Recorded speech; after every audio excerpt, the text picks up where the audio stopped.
if you take physics and stuff, you might see different ones, and that's really exciting stuff. But for chemists, these are the ones that we can use to describe reactions. The important parts from this slide are that protons are positive, electrons are negative, neutrons are neutral. So the electric charge is something that will help describe the strength of interactions. The other thing that's really important is that you know the approximate mass of them. And you don't have to know exactly, but if you look at these atomic mass unit numbers here, you can see that the neutron is the heaviest, all right? Protons a little less, but pretty close to a neutron. And an electron, very, very small relative to the protons and the neutrons. So the neutron is the most massive, electrons are the smallest mass. They say that it's about 2,000 electrons to make up the mass of a proton or neutron, which is kind of crazy. Every time you see the AMU, which is also known as a Dalton, that's just a really, really, really small amount of mass. In lab yesterday, or in lab today or tomorrow, depending when you take it, we're going to measure out things of grams that are like 0.1 grams, 20 grams, etc. These are 10 to the minus 24 grams, so much smaller and stuff than most things you usually see. So this leads to a great question, because this will be kind of important. Put these particles in order of increasing mass. So you want to put the smallest one first and the largest one last. Which one of the three is the most massive particle? The proton. Neutron. Neutron, good, that's right. The neutron is the most massive of the particles. We're going to see that a lot of times the protons and the electrons are going to combine sometimes to make neutrons. Neutrons are the biggest, so a proton is just a little bit smaller than a neutron. So the order here you want to use would be order D, all right? Electrons are the smallest, protons next, neutrons heaviest. But again, Joseph, it's legit to call protons because they're almost the same mass. Neutrons just like a little bit bigger mass. Any questions? A cathode ray can be deflected by an electric field. The beam is attracted to the positively charged plate. The beam is also deflected by a magnetic field. For the experiment, we orient the magnet perpendicular to the electrodes. The forces can be used to cancel each other. J.J. Thomson used similar experiments to determine the charge-to-mass ratio of electrons. There's something called a cathode ray tube, which was a big thing in the early part of the 20th century and the late part of the 19th century. And in a nutshell, the cathode ray tube is basically an electron generator, all right? And electrons, as we just talked about, are negative. They're attracted to a positive side. These terms, cathode and anode, is something we'll use in Chem 223. But you can think about this little green beam as being like literally a type of electrons. And J.J. Thomson, who was one of the big scientists at this time, realized that you could use a combination of magnetic and electric plates to alter the beam, the trajectory of this CRT thing. And this was kind of a cool thing. This was the first time that electrons had been kind of postulated as maybe being something that's legit. In Milligans Experiment, tiny oil droplets were sprayed into a chamber. By adjusting the charge on a pair of electrodes, Milligan balanced the force of gravity, pulling the droplets downward, with the electric attraction pulling the droplets upward. J.J. Thomson used the cathode ray tubes to figure out what's called the charge-to-mass ratio. Charge is something that you can actually measure. It's measured in something called a coulomb, which we'll talk more about in Chem 223. But you can have then like a coulomb to gram ratio, if you will, for the electron. And using those CRTs, he was able to do that, which was cool. But he couldn't figure out the charge on the electron or the mass by itself. So this hung in the air for a while. But then Millikan created a really interesting experiment. And what he did is he took little droplets of oil and he essentially vaporized them, atomized them. And by the way, Prof hat off, when I hear about all the vaping controversy right now, I can't help but think of Millikan, because he was basically using this really small atomized vaping molecules. But anyway, Prof hat back on, yeah, don't fire me please. Anyway, the oil was atomized, really, really small drops, all right? And And normally drops of oil, which have mass, will fall to the ground, all right? Just like you and I go to the ground. But what he did is he made a charge on the oil drops, and it was a negative charge. And so what happened is initially the drops want to go down, but if you turn on the charges, now the little charged oil droplets are going to be attracted to the positive. So you can see like gravity's pulling down, but the charge is pulling up. And he altered the charge. He altered it back and forth, and he looked at it through a telescope. All right, and this is just, again, 1913, pre-World War I even. He used that, and he was able to figure out what the charge is on the electron. It's a really cool experiment, and considering the technology of the time, it's absolutely amazing. So once he found the charge on the electron, he was able to then find the mass. And they did find that the mass of the electron, 1/2000th the mass of the protons and neutrons, stuff like that. When high voltage is applied to a canal ray tube, electrons are attracted to the positively charged plate, as in any cathode ray tube. The electrons collide with gas molecules, separating electrons from the molecules. Positively charged particles are attracted to and pass through the negatively charged plate. When the tube contains hydrogen, these particles are protons. Cathode ray tubes, those electron sources we talked about earlier, had to be super pure inside, all right, to see the beam of electrons go through. And what happened by human nature is that sometimes they weren't as pure as they might have thought. And one time, accidentally, some hydrogen gas ended up in the canal ray tube.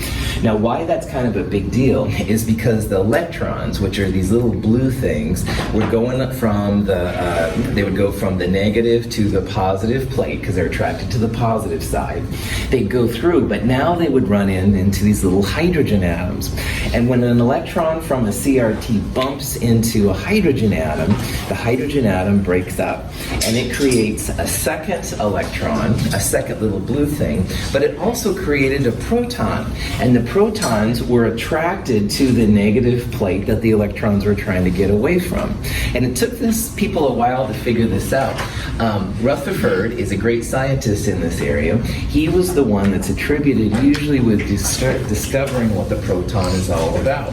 And I like it because it was really an accident, all right? It was just accidentally leaving in a little extra gas, more than you should, but that's what led to the protons. Now, charge, as I said, can be measured, and electrons have just as negative a charge as the protons have opposite positive charge. So imagine it's like -1 versus +1. And this is kind of cool, as we'll see, in terms of what holds the atoms together. Neutrons were the most difficult to detect because neutrons, by their very nature, are neutral. So there's no positive and negative tricks that can be used to figure it out. But Chadwick there's a little picture of him, in 1932 finally found it. They were using essentially a super sensitive scale for mass, all right? And the neutron, because it was more massive than protons or electrons, it was showing up. Like they weren't able to account for why these masses were so large. So Chadwick was able to find it then finally using these neutrons. For a while people thought this was just like uncertainty in the measurements, but it really was a factor of the neutrons being inside there. So now that there's protons, electrons, and neutrons, like how do they come together, all right? And this was another thing that was debated for a long time in science. And for a long time in the late 1990s and the early 1900s, the plum pudding model is actually very popular. And in England, where a lot of this work was being done, apparently plum pudding is a common kind of dessert. And it's like a little jello, if you will, and sometimes they'll put little plums inside there, or blueberries or whatever, I don't know. Anyway, the plum pudding model was an idea for the atom that held for a long time. And this is like a model of it. There were little tiny negative electrons because they knew that was happening, but most of the plum pudding was essentially a positive mesh, like a type of a sea of positive. And so the electrons would kind of like swim around there, and this was actually considered a very viable model for the atom. If the plum pudding model would have held, it would have had a relatively large volume with small negative spheres inside it and an overall positive cloud with a very low density, like there wouldn't be a lot of mass right there. But again, J.J. Thomson, who also proposed plum pudding, this was a great first step, but it just didn't hold up to the experiments. And the next experiment I'm going to show, which is also by this guy Rutherford, who figured out the proton, is the really important one that really nailed down what exactly the atom's all about. And it's ingenious, in my opinion, what he did. In 1910, Rutherford and his co-workers were studying the angles at which alpha particles were scattered as they passed through a thin gold foil. Most of the alpha particles passed through undeflected. However, a few were found to be scattered at large angles, some even back in the direction from which they had come. This meant that they had collided with an object much more massive than the alpha particles themselves, yet so small that only a few alpha particles encountered them. This atomic level view shows what is happening. Most of the atom is occupied by the low mass electrons. The nucleus is small and massive. When an alpha particle encounters a nucleus, it is scattered at a large angle.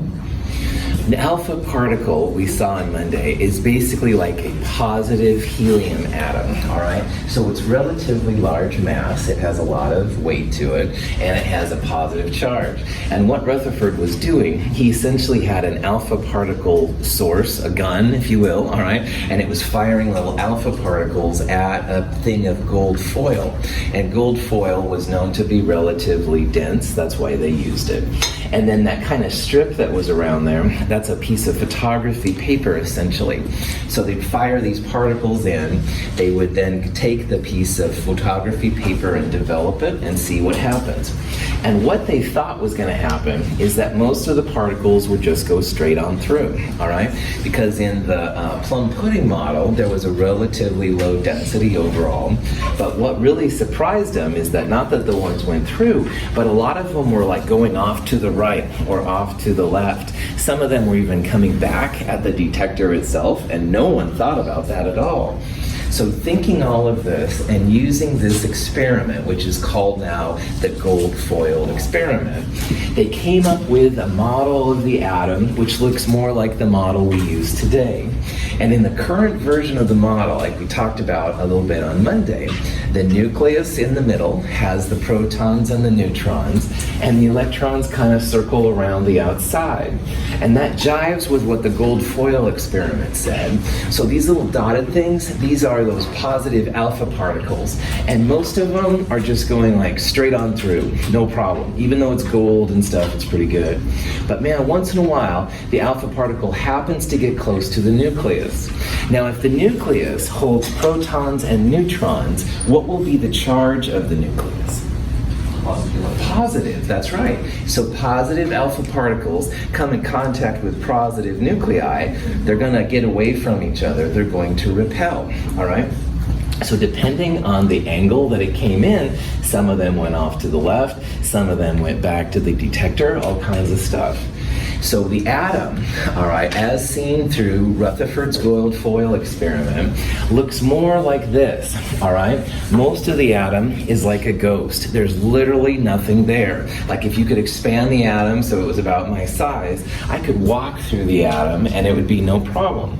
The electrons are very scattered. We're going to see they're all over the place. Notice the scale here. The whole atom itself is about 10 to the minus 10 meters, roughly an angstrom. But the nucleus, 10 to the minus 15th.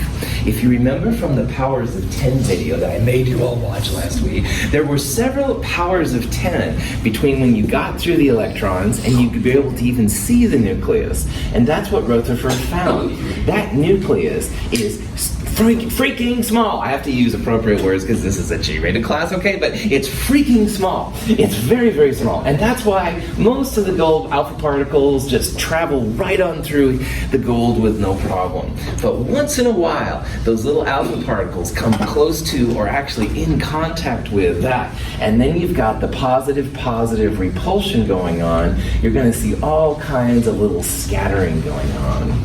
So the gold foil experiment is big in my world, all right? It kind of shows and stuff, and most of the atom pretty empty, all right? But man, if you can get right down to that middle nucleus there where all the mass is, that's where there's going to be some different kind of interactions.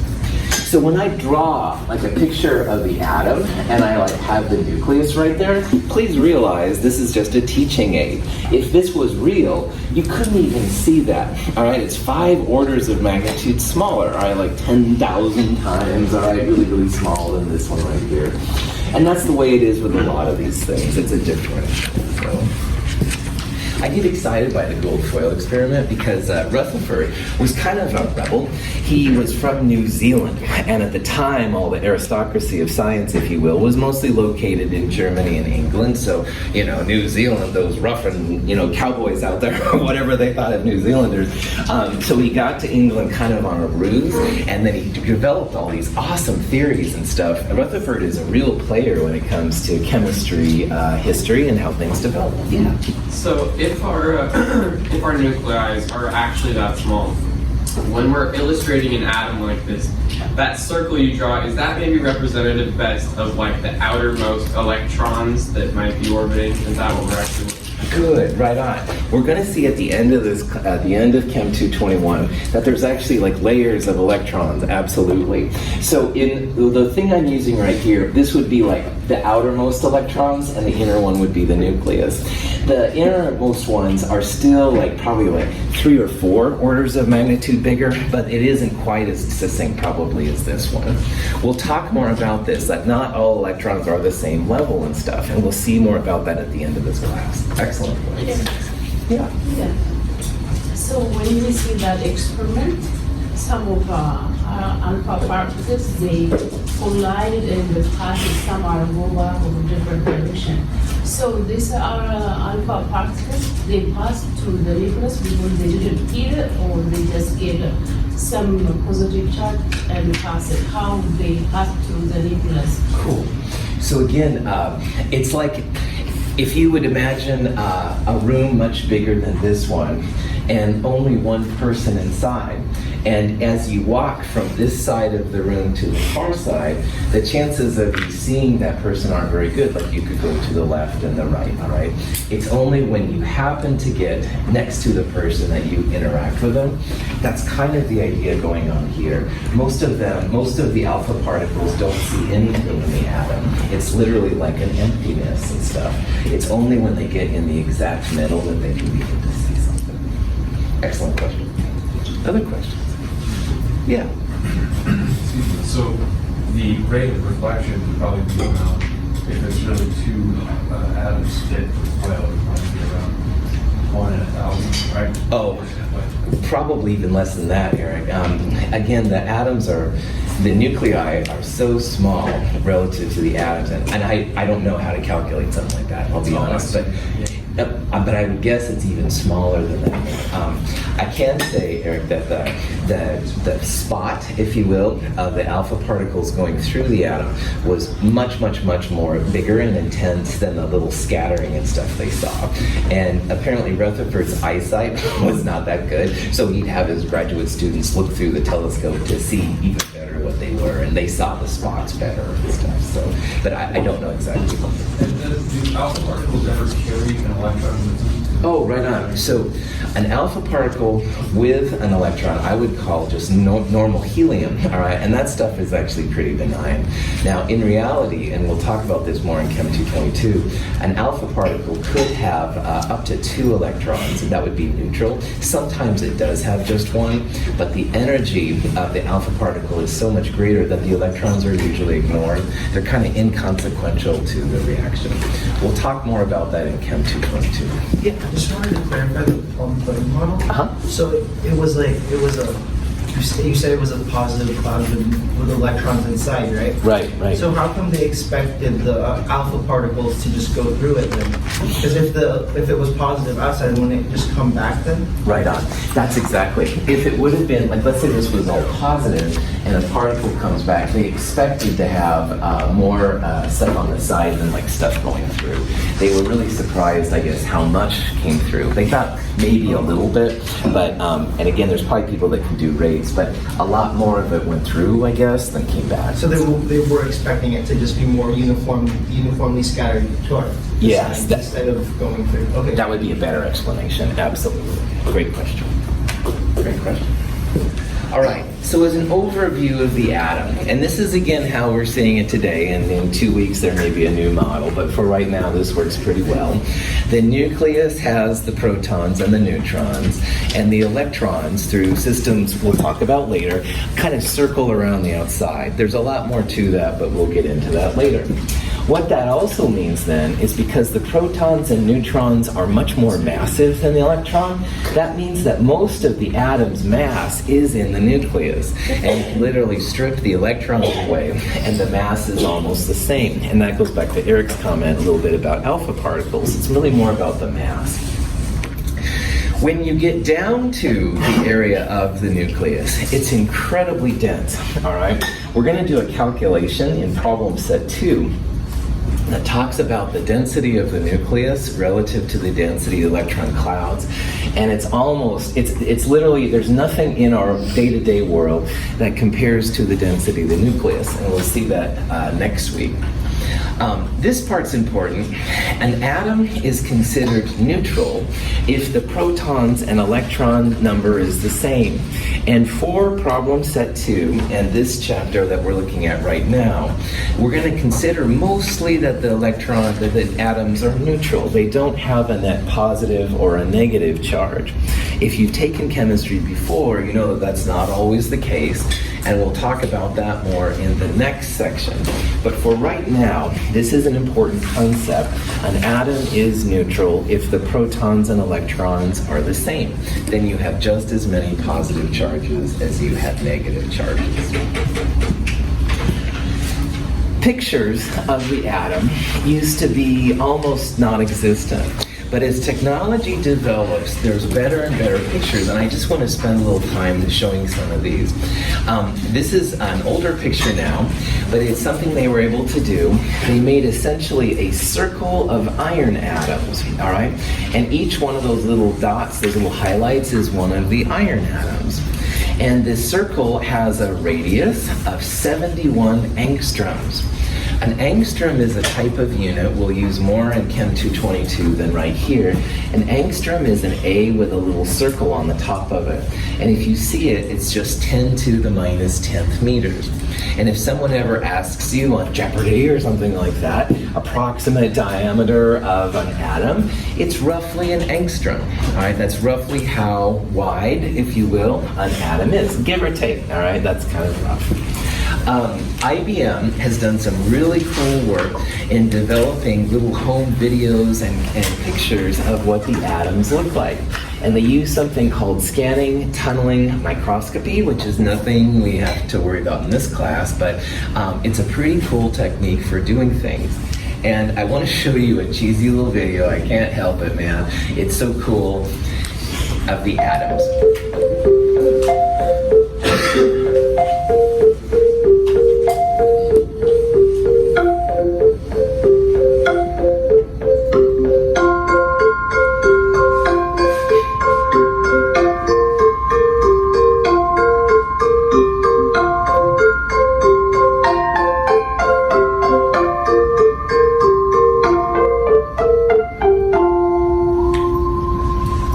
One of these dots is going to be an actual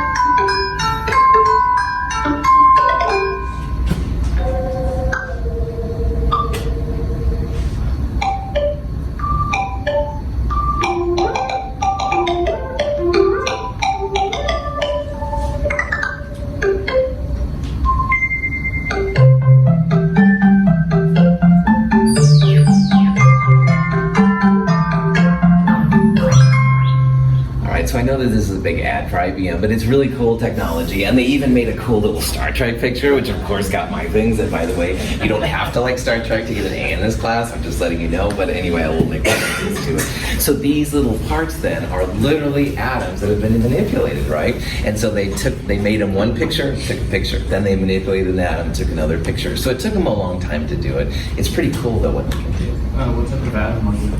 I believe they were using a copper atom, but I'm not totally sure about that, I'll be honest. So yeah. What are the atoms suspended in?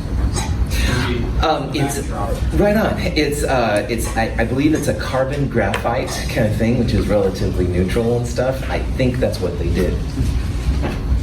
Cool. That website I showed just a second ago does have more information. So if any of you are curious about that, it's really cool. I think we're going to start seeing more and more home movies, if you will, of chemistry. Oh boy, let me show you some home movies. Okay, anyway. So with all that being said then, let's talk a little bit more about the importance of the numbers of protons, electrons, and neutrons in atoms. And this will lead really well into a discussion of the periodic table. And the periodic tables in this room, all right, on both sides of the room, the blue numbers up there you can see are getting larger as you go from the top left to essentially the lower right. And those blue numbers are really, really important to scientists. All the entries on the periodic table look something like this. The good periodic tables will at least have 3 pieces of information, and we're going to talk about all of these. Now, the symbol, all right, which is a 1 or 2 letter symbol and stuff, of course represents the type of element you're looking at. So this particular picture right here is aluminum, Al. Al is aluminum. But there's also a whole number, and there's a number with a lot of sig figs on it. And what I want to do right now is talk about the whole number that's on there. It's the blue number on these periodic tables right here. And that blue number is called the atomic number. And the atomic number, which gets the symbol Z a lot of times, represents the number of protons in the nucleus. And if you were curious, like why aluminum, number 13, is different than number 12, Mg, magnesium, it's because aluminum has 1 more proton than magnesium does. If you could take an aluminum atom and take out one of the protons, it would no longer be aluminum. It would turn into magnesium. On the other hand, if you had an extra proton lying around and you shoved it into aluminum, so it no longer had 13 protons but 14 protons, it wouldn't be aluminum either that way. It would become silicon, all right? So the number of protons is literally what distinguishes one atom from the other. If you start changing protons, you won't have the same elements. So if you add a proton to hydrogen, it would then have 2 protons. That would become helium. And if you took an proton, away from mercury, Hg number 80, it would then have 79 protons, and that would be gold, Au. So changing the number of protons is what's going to change the atomic number, and that's going to change the actual element itself. This guy Mosley was the first one to figure out that there's some kind of an order related to the atomic number. And in 1914, he used a type of an X-ray scattering to figure this stuff out. But when you see this box on the periodic table, all right, the whole number is always going to represent the number of protons. So if you're curious about your favorite element, I don't know, xenon, xenon is number 54. That means that xenon has 54 protons. You can change neutrons and electrons on it, but if you change the protons, it won't be xenon anymore. It'll be a different atom. Carbon is central to our life, to the foods we eat, to graphite, to diamonds, and et cetera, et cetera. And all carbon is going to have 6 protons. And you know that now because carbon is number 6. So 6 protons always means carbon, and carbon always has 6 protons. Likewise up here you can see that aluminum, which is number 13, that means aluminum is always going to have 13 protons, etc., etc. So, knowing that, let's see if you can figure out what the atomic number of oxygen is. All right, oxygen is also pretty important to us as human beings and stuff. How do we figure out what the atomic number is? Good, I see you, yeah, everybody's looking, pointing, that's fine. Look at the periodic table, that's the answer to most of the things in chemistry. Oxygen has the symbol O, and that blue number on these periodic tables, number 8, that's gonna be the atomic number, all right? The other number that's under it with lots of sig figs is something we'll talk about in a little bit. But to figure out the number of protons, you just wanna look at that blue number and see what's going on. Questions on that? Sweet. Now, another thing that's used a lot in chemistry, but you don't see explicitly necessarily on the periodic table, is what they call the mass number. And mass number, which gets the symbol A, is equal to the protons plus the neutrons. This is a little picture, if you will, of boron. And notice that there's a dash 10, and there's also in this symbol a little superscript 10, all right? Those are two ways to represent the mass number of the atom. So if you see a boron dash 10, the mass number for this boron is 10. And also a superscript in the upper left-hand corner is another way to see the mass number. Now, the mass number A is going to equal the protons plus the neutrons, all right? Why do you think we didn't add the electrons to this number? Because they're so small. So small, that's right. Electrons are like it takes like 2,000 electrons to make the mass of a proton, so you can usually just ignore them, that's right. Scientists focus on the protons and the neutrons. Go ahead. So when we say because they are close to nucleus, in the nucleus? Yeah, it's also part of it, but it's more about the mass of it, all right? Like if electrons were big and they were circling, we'd have to include them. So it's more just about how much they weigh. Good question. Yeah, another question. Is it also because they can be lost easily? The forces that hold the protons and neutrons together are pretty small, all right? So I'm not going to say that's impossible, but it's not something that the scientists usually think about. Good, good, good. We'll talk in Chem 222 about the strength of the forces, and the ones that keep those together are pretty good. Good, good question. All right. How many protons does boron have? 5, good. Now to answer that question, look at the symbol for boron up there, and that little blue number right there, which is called the atomic number, that is the number of protons. In boron 10, all right, this number represents protons plus neutrons. So how many neutrons are there in boron 10? 5, well done. This is an important part. This is the mass number. It's the protons plus the neutrons because they're more massive. You can determine the number of protons using the atomic number, which is that blue number on the periodic table. So if you have something with a mass of 10, and this is boron, you can figure out that boron has 5 protons. 5 neutrons then is going to be part of this system. They call this the boron 10, all right? And sometimes you'll see a symbolism which looks like this. That upper left-hand corner, once again, that's going to be the mass number, the protons plus neutrons. The lower left-hand number, that's going to be the atomic number, the number of protons. So there isn't an explicit number of neutrons on this symbolism, but you can figure it out. Top number minus bottom number will tell you the neutrons. Now, in Microsoft Word and stuff like that, it's more difficult to have both a superscript and a subscript. So sometimes you'll only see the superscript. And that's okay too, all right, because the hip chemists can look on the periodic table, find out that boron has 5 protons, and figure out the neutrons from there. Thanks for being patient. Is there always the same amount of neutrons as protons? No. We'll talk about that in a little bit coming up too. Good, good, good. So the protons and neutrons are not necessarily the same, and we'll talk about that here in a little bit. Good question. Other questions?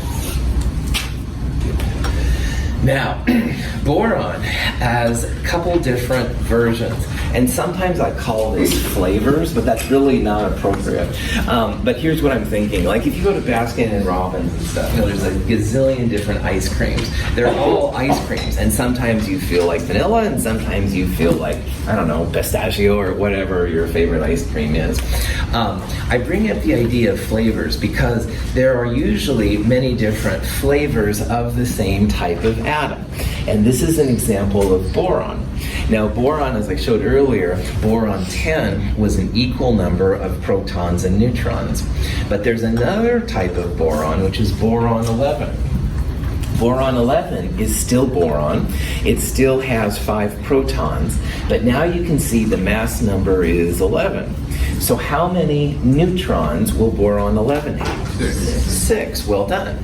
Top number minus atomic number, which for boron is always going to be 5. So boron 11 is actually heavier, more massive than boron 10. The 11 is bigger than the 10. That's one way to see that it's more massive. So with isotopes, besides the atomic weight, what other differences are there? We will talk about that coming up. Your enthusiasm is awesome. Just let me get up to speed with you, man. Good. Keep going. Yeah, good. So we'll come back to that. Other question? Prof. Adolf, I apologize for questions like that. I want to start talking about things, but if I don't go like kind of steadfast and regular, then some people will be lost, and some people have different amounts of knowledge. So I just make sure I cover the bases, man. If there's ever something that I say that to and you just can't stand it, all right, come to my office and we'll pontificate for a long time. Anyway, Prof. Ed, back on. We've got to go through the course. Sorry. Questions? Good. Anyway, so boron. Boron doesn't have one form, it has 2 forms. The technical word isn't flavors, it's isotopes, all right? And an isotope is just the same type of atom, but different number of neutrons, all right? You could also think about that as different masses, all right? So boron 11 is heavier than boron 10. You could also think about it as different number of neutrons. The protons will always be the same for isotopes, but it's the mass number, the number of neutrons, which will be different. So if you're having a neutron tube, does it affect the density of the mass overall? So Ooh, like, right on. Would you like mistake it for another element? Good question. The densities that we measure are samples involving lots and lots and lots of boron atoms. And although if you had maybe pure boron 11 and pure boron 10, their densities might be different. The boron that, we actually need a little bit of boron in our diet, that boron would have the same generic density. But you can have like for example, a heavy water, and that does have a different density because the isotope makes a difference. So most of the time we can ignore it, but in certain cases it does make a difference. Well done. Excellent question. Okay.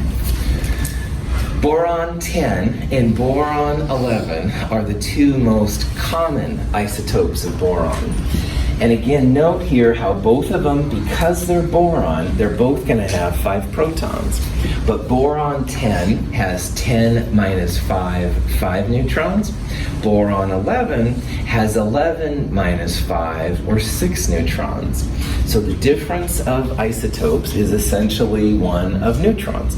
If you do have a lot of it, it can make a big difference too. But most of the time, we're going to see we deal with mixtures of things, and it's no problem. So, manganese 55 is an isotope of manganese. What's the symbol for manganese? Mn. Good. That's why I bring it up. All right. Magnesium is Mg and manganese is Mn. So if you look on the periodic table, manganese there is number 25. So this is a type of question you might see: how many neutrons are there in manganese 55? The 55 is the mass number, and 55 equals protons plus neutrons. How can we find the number of protons for manganese? Subtraction, good. Or look at the atomic number on the periodic table and then subtract that from the 55. Good. So look at manganese on the periodic table. It's number 25. That's the number of protons. 55 is protons plus neutrons. So 55 minus 25, this thing is going to have 30 neutrons. Yeah. So does every element on the periodic table have an isotope? Yes. Or one specific one? They all have multiple isotopes. Some of them are really common, some of them are rare, all right? And even like boron, which we'll talk about a lot, it has two main ones, but there's actually a whole slew of more reactive ones that are known too. I have a book in my office that's like a list of isotopes, and for each element, you can see there's a lot of them and stuff. Good question. So with like the atomic mass, this is atomic mass, right, for protons and... Okay, the atomic number is 25, and the mass number for it would be 55. We're not going to talk about atomic mass quite yet, so I'm going to hold you off on that comment until we get to it. Do you have a question? I was just wondering if there's like a max amount of neutrons that an atom could gain. Or does that just depend upon the atom? In Chem 222, we will spend a lot of time talking about the island of stability and how there might be a sea of instability, but little tiny packets of really heavy kind of isotopes which are stable. I have to wait until Chem 222 to talk about that. But if you can't stand it, all right, and I understand, man, look up the islands of stability online and it'll talk more about how there may not be like a maximum number of neutrons. But that's pretty theoretical, and it gets me way too excited, so I need to bypass your comment too. Sorry, man. Yes. Other questions? Okay. Hydrogen is, of course, really common in our world, and there are 3 isotopes, and you may or may not have heard of these. I just want to go through it. Most of hydrogen is what they call protium, and protium is the simplest form. Notice the symbolism here.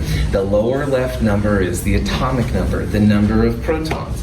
And all 3 of these isotopes have a 1 down there.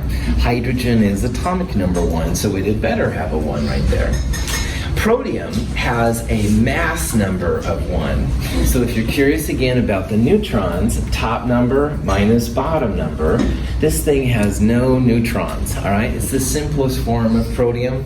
It's in our bodies, it's all over the place and stuff. Protium is pretty cool. Now, one other form of hydrogen you may have heard of, which is sometimes called heavy hydrogen, is deuterium. And it's called heavy hydrogen because it has a neutron. So the mass number minus the atomic number, you can see now that this one is 1. Heavy hydrogen definitely has an effect on things like the density, which is really cool you brought that up. This is an example of a pure heavy hydrogen ice cube. Whoa! So it's difficult to isolate these isotopes in their pure form, but hydrogen is common enough that they can do it. And you can see here how the ice cube actually sinks. And ice cubes, of course, normally float. That's because deuterium has a quite different density when it gets really pure. There is a third form of hydrogen, though, that's relatively common. It's called tritium. Tritium sometimes is referred to in nuclear weapons of scary things. Tritium has 3 minus 1, 2 neutrons, all right? And this one is actually radioactive. There's a little bit of tritium in every gulp of water you drink. Don't spit your water out. We're very used to it as human beings and stuff, but there is a little bit of radiation. Deuterium is about 0.1% of hydrogen. This one's like 0.0001%, much, much smaller. Our bodies, though, are used to a little bit of tritium, but if you had a big dose of tritium at one time, it would be bad news. All elements do have more than one isotope. This one is just one of the more common ones and stuff you sometimes run into. Yeah, Farrah. So one of these is the hydrogen that was in the Zeppelin. That's One right. of these is a hydrogen that's being, that we use in the lake, but that's now. But then we used to use hydrogen in balloons. All three of these are around us all the time, all right? And the hydrogen in the Zeppelin and the breakfast you had this morning that had hydrogen in it somewhere will have mixtures of these. And that'll be the next topic we'll talk about, like which one is the most. So you say that tritium is radioactive, so is it like carcinogenic in large volume? Yeah, if you had enough of it, it would be bad news. That's right. I believe it's a beta emitter, but I'm not sure about that, stuff like that. But it's something you'd want to be careful with. But again, the percentage of the stuff around us is so low that our bodies are used to it a little bit. We'll talk more about radiation health in Chem 222. You're sick of me saying that, I know, but anyway, we will talk about that more later too. Okay, yeah. That naming convention for deuterium is for heavy water content. Right. Is that legit? It's informal, Eric. So Eric's referring to D2O, for example, versus H2O, which is cool. People that do a lot of heavy water studies or deuterium studies will often use D instead of hydrogen. It's not really standard. There's a group called IUPAC, which makes the standardization terms. This is kind of informal, but because there is no D element, I think that's why they use it. Good. There's also other uses for radiation that are good and bad. All right. Technetium is a radioactive element as well, technetium-99. It's a gamma emitter, which means it creates gamma rays. Now, gamma rays is an unheralded energy source you have to be very, very careful with. But at places like OHSU, they can use technetium scans and basically have like a different kind of analysis of the bodies, especially apparently soft tissues. So there are good uses for these things as well as crazy uses. And again, we'll talk more about health and stuff when we get to Chem 222. But what I'd like, and this is, by the way, how they can detect these things. This thing here is called a mass spectrometer. And think of it as like a real fancy scale for these kind of atomic versions. So in lab this week, we did, or we will, use scales to measure out like grams of glass and stuff like that. This is like a type of a scale, but for individual atoms. And what they do is they put a sample in and they ionize it. And they send it through a series of magnets, and if they alter the strength of the magnet, you can end up seeing like differences like this. And these are nothing more than abundance peaks, like how many of them are like that. You can see here for boron, there's a lot more boron 11 than there is boron 10. On this relative scale, 11 is more than 10.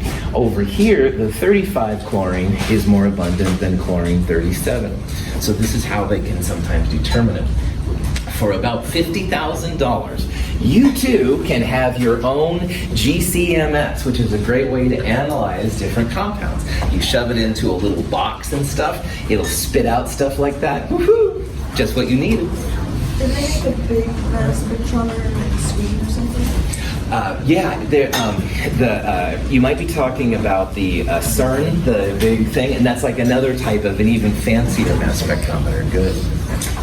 All right, this is a good place to stop. We'll talk more about atomic weight and abundances on Friday. Have a good day.